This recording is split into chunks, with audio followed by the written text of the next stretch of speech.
नमस्कार। कार्यक्रम white paper में आपका स्वागत है। मैं हूं विनोद कुमार। दर्शकों, चिराग से जिन बाहर आ गया है, वो जिन जो 370 और 35 का है, आज राज्यपाल के उपराज्यपाल के अभिभाषण पर जवाब देते हुए मुख्यमंत्री उमर अब्दुल्ला ने कहा कि नेशनल कॉन्फ्रेंस या मौजूदा सरकार का एक दावा है, वादा है उनका जनता के साथ कि विशेष दर्जा जो पहले था, पहले कब 5 अगस्त 2019 से पहले, वो विशेष दर्जा दिला करके ही रहेंगे। उन्होंने ये भी कहा अपने संबोधन में कि 370 की सिलसिला 370 की बात हम इसलिए नहीं कर रहे हैं क्योंकि 370 अभी भी संविधान में मौजूद है। संविधान में मौजूदगी की बात करते करते उनका यह भी कहना है कि कहीं ना कहीं जो विशेष दर्जा है उसको दिलाने के लिए पहले से ही प्रस्ताव पारित कर दिया गया है। ये प्रस्ताव की कितनी वैल्यू है ये यूनियन गवर्नमेंट ही जानती है, लोकसभा जानती है, विधान या फिर राज्यसभा जानती है, लेकिन उनका ये दावा है कि हमने प्रस्ताव पहले सत्र में पहला प्रस्ताव पारित करके दिल्ली भेज दिया है कि हमें विशेष दर्जा जो पहले था 5 अगस्त 2019 से पहले था वो विशेष दर्जा मिलना चाहिए और वो अपने इस वादे पर पूरी तरह से कायम है। पहले हम बताते हैं किस लिहाजे में मुख्यमंत्री उमर अब्दुल्ला ने ये बात कही।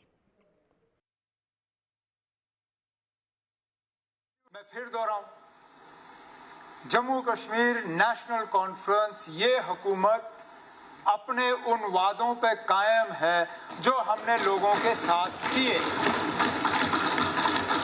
उनमें सबसे ऊपर जम्मू कश्मीर का खसूसी दर्जा वापस हासिल करना।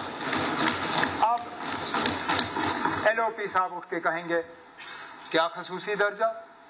370 का आप जिक्र क्यों नहीं कर रहे हो? 370 का जिक्र हम इसलिए करना जरूरी नहीं समझते क्योंकि 370 को आपने आईन से हटाया नहीं है। हटाया होता तो मैं कहता इसको आईन में वापस शामिल करना जरूरी है, लेकिन आईन में अभी भी पड़ा हुआ है। आपने खोखला कर दिया। खोखला करने के बाद आपने हमारा खसूसी दर्जा हमसे छीन लिया। हम 370 को वहीं रख रहे हैं। हम ये कह रहे हैं कि उसी दर्जे के तहत हम अपना खसूसी हिस्सा जो है स्पेशल स्टेटस दोबारा बहाल करेंगे। तभी जाके इस हाउस ने वो रेजोल्यूशन पास किया पहले सेशन में कि कॉन्स्टिट्यूशनल गारंटीज के साथ जम्मू कश्मीर का special status as provided in article 370 which continues to remain on the statute books that will be restored। मैं फिर दोहराऊं, जम्मू कश्मीर की जो विशेष दर्जा है उसकी बहाली को लेकर के नेशनल कॉन्फ्रेंस की अगुवाई वाली सरकार निरंतर संघर्ष करती रहेगी, यानी लगातार संघर्ष जारी रहेगा। जो वादे चुनावी प्रचार के दौरान किए गए थे उन वादों को पूरा किया जाएगा। क्या ऐसा संभव है? इस पर चर्चा बड़ा लाजमी है। सवाल ये उठता है कि जब भारतीय जनता पार्टी के 2 पार्लियामेंटेरियन थे तब भी उनके मैनिफेस्टो में 370 को हटाना या विशेष दर्जा जो है 2 विधान 2 निशान 2 प्रधान उनको हटाने की बात कही गई थी। 5 अगस्त 2019 को ये हुआ। ऐसा हुआ कि 370 में संशोधन हुआ है, 35 से रिपील कर दिया जाता है। क्या वाकई में 2 संविधान दोबारा आ सकते हैं, 2 झंडे दोबारा आ सकते हैं? इस पर चर्चा करने की जरूरी है। और शायद यही एक कारण है कि उमर अब्दुल्ला ने कहा है कि जो वादे उन्होंने किए थे उनको फुलफिल करेंगे। ये उनका प्रॉमिस है और अपने प्रॉमिस वो पूरी तरह से कायम है। बीजेपी से साहिल बशीर हमारे साथ हैं और नेशनल कॉन्फ्रेंस से आकाश वर्मा हमारे साथ जुड़े हैं। दोनों का स्वागत है हमारे इस कार्यक्रम में। आकाश वर्मा जी, क्या आपको लगता है, इज इट पॉसिबल, हाँ आप ये कह सकते हैं, क्या संभव है कि वो विशेष दर्जा दोबारा आ सकता है जम्मू कश्मीर में? आकाश जी। देखिए विनोद जी, अगर मैं इतिहास की बात करूं तो जम्मू कश्मीर का इतिहास जिस कड़ी से भारत के साथ जोड़ा जाता है उस कड़ी का नाम 370 था।